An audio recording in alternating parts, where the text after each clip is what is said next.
21F, went on my first real date last week, and it completely changed how I see love, trust, and myself. Let me start at the beginning. I've always been the quiet type. The one who listens more than she speaks, who stays home on weekends and reads romance novels while her friends are out partying.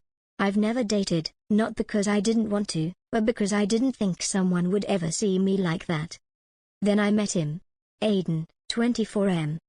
It was random, at a bookstore of all places.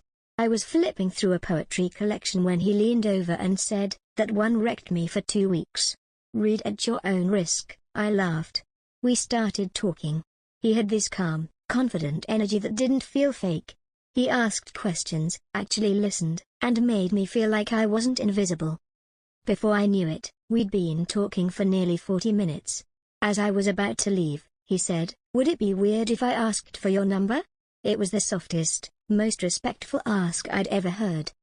We texted non-stop for a week. It was easy. Light at first, memes, music, random thoughts. Then deeper. Family stuff. Dreams. Insecurities. There was something real there, and it scared me in the best way. He asked me to dinner. And I said yes. I was a nervous wreck getting ready. I changed my outfit 3 times, settled on light makeup and a blouse that made me feel quietly confident. It wasn't about impressing him, it was about feeling seen. We met at a cozy Italian place, warm lighting, soft jazz playing. When I walked in, he stood up from the table. Just a small gesture, but it meant so much. Conversation flowed like we'd done this 1,000 times. We joked, shared childhood stories, and somewhere between the pasta and dessert, I realized I didn't want the night to end. At one point, our hands brushed across the table. He didn't pull his away. And neither did I. After dinner, he offered to walk me home.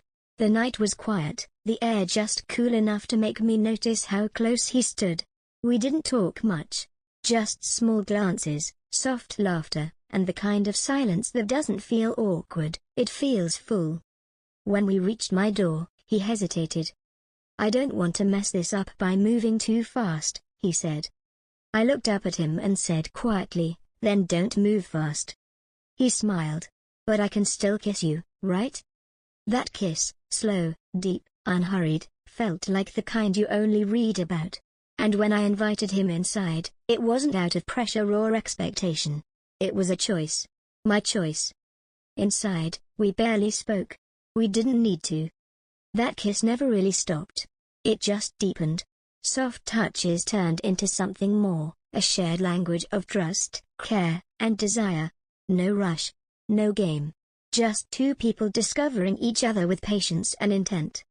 When he followed me to my room, it wasn't lust that filled the space, it was something deeper. The way he looked at me, unwrapping not just my clothes but every layer of nervousness, made me feel beautiful in a way I didn't know I could feel. That night wasn't just physical, it was emotional, vulnerable, powerful. I had never given myself to someone before, but with him, it felt right. Safe. Ours. And when we lay there afterward, wrapped in quiet and a warmth, he whispered, "You're something else, you know that." I smiled in the dark. Because for the first time, I believed it.